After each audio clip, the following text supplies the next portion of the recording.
What has been your most bone-chilling, hair-raising, let's get the hell out of here experience? I'm a criminal defense investigator. I had a murder case involving two brothers. The one accused of the murders was very autistic, and his brother was a schizophrenic.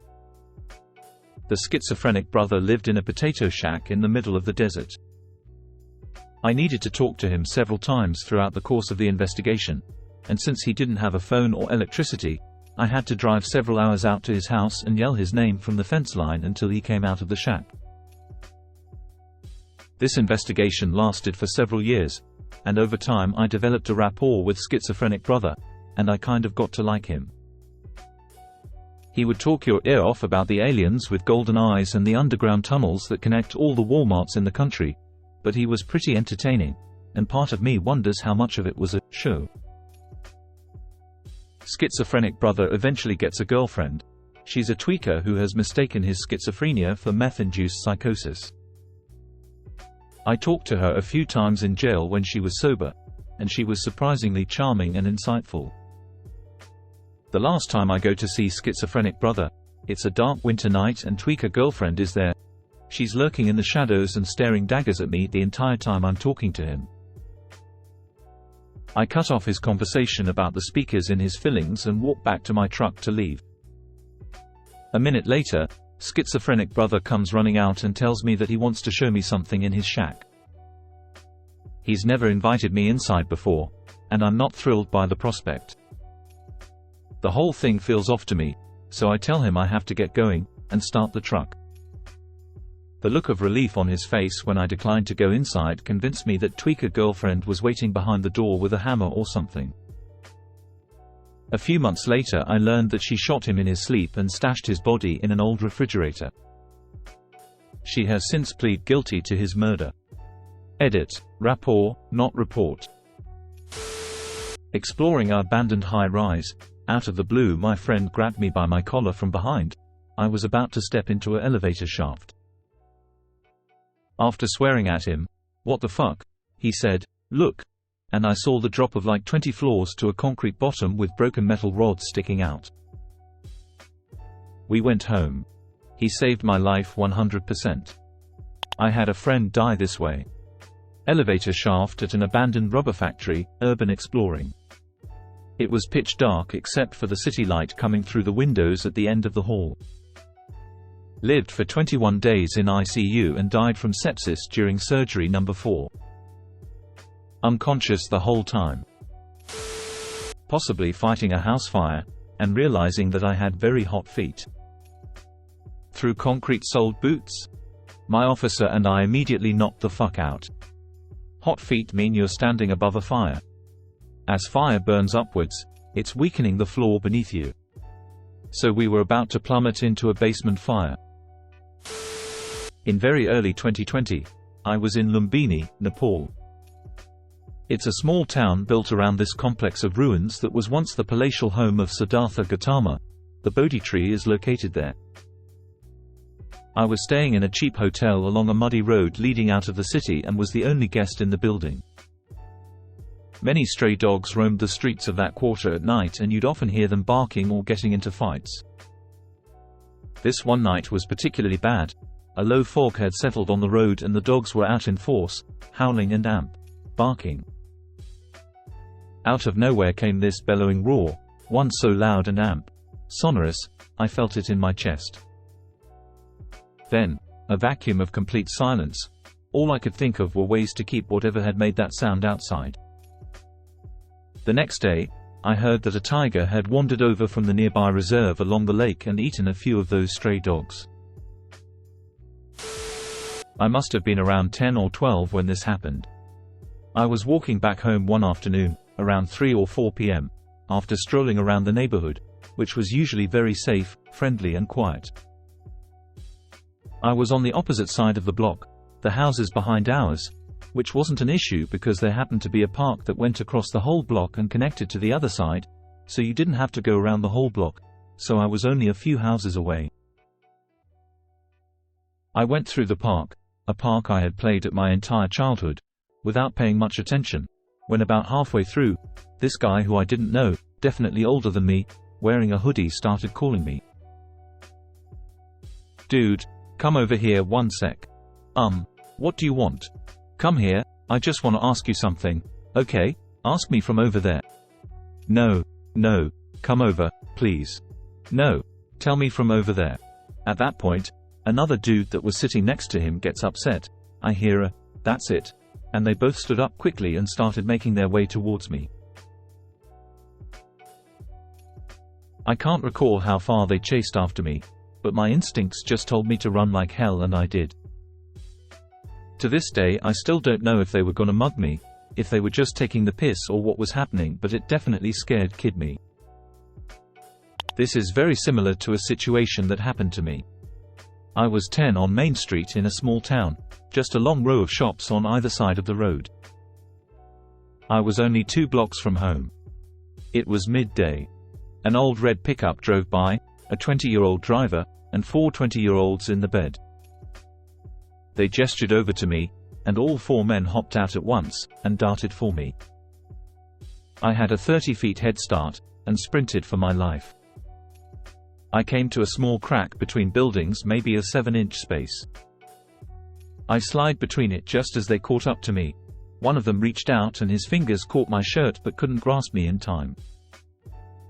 They were too large to fit. I shuffled along the building, and they came around the long way to get me. I had broken line of sight though, and sprinted to a nearby good place to hide, and stayed in a bush for over an hour, terrified. I don't know what they wanted from me, and I'm glad I didn't have to find out. I never felt safe again, and always thought they would come to my home. I worked a lot in remote areas of West Texas, servicing oilfield-related equipment. One time I was out in the middle of nowhere as usual, and to the northeast was a butte, an isolated hill that's bigger than a regular hill but smaller than a mountain, but everywhere else around was pretty flat. There was one road in and out of the site I was at. At some point when I was working on a control box, I had the overwhelming feeling that I was being watched. I scanned the horizon, looked all around the butte, and went back to work. This happened a few more times within several minutes until I finally saw something move on the side of one of the rock outcroppings on the butte. I went to my truck, grabbed my binoculars, and the figure hid behind that outcropping. It was definitely a human. I glassed him for a good 20 minutes and I could see him peek around every couple of minutes. Eventually he leaned out so far that I could see the silhouette of the barrel of a rifle slung around his back. At some point he was hidden behind his rock for a while, and the next time he peeked out, I couldn't see the rifle. He had either put it down somewhere or he was now holding it. I immediately felt a sense of impending doom. The hair on my arms and neck was standing straight up. I very quickly collected my tools, got my AR-15 from behind the driver's seat and sat it on the passenger seat, and tore out of there. I sped down the dirt road, almost clipped the cattle guard, and started cruising down the highway just as the adrenaline started to wear off. I remember the metal taste in my mouth and having to grip the steering wheel to keep my fingers from twitching. A few miles down the road, a maroon Suburban full of guys was pulled over on the oncoming side of the road. They definitely weren't oilfield workers, shades all around, buzzed heads, all intently looking at me. I expected them to pull a U-turn and pursue me, but they didn't.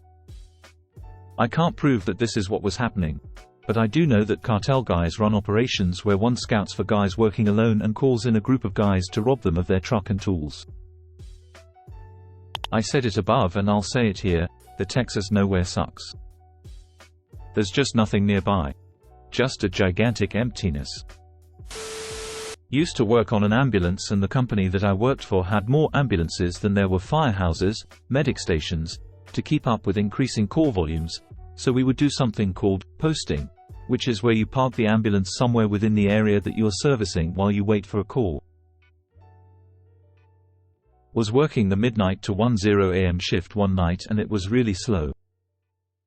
On slow nights, we would try to find the darkest areas we could find to post, in an attempt to catch some sleep.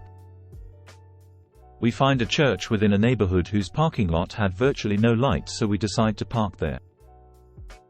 As soon as my partner put the rig in park, I instantly felt incredibly uncomfortable and unsafe. I didn't want to say anything to my partner as I literally had no reason to feel the way I was, but the feeling was almost overwhelming. A few minutes go by and my partner looks at me and says, "Hey man, I don't feel right. Something just feels off. Do you want to get out of here?" I replied, "Yes," and we got the hell out of there. I have never really figured out why we both had that sensation and why it came on in that church's parking lot, but it sure did give me the creeps. This reminds me of the book, The Gift of Fear, by Gavin de Becker. Awesome read. Once when I was like 8 years old, I lived in a trailer park with mostly normal but occasionally sketchy folks around. I was really bored at home and asked my parents if I could walk up the street to my friend's house, not very far, maybe just out of sight of my parents' trailer. It was like the middle of the day and we knew a lot of people on our street, so my parents said yes. So here I am, an 8-year-old little girl walking to my friend's house. Just as I got out of sight, I saw an adult man walking towards me straight ahead.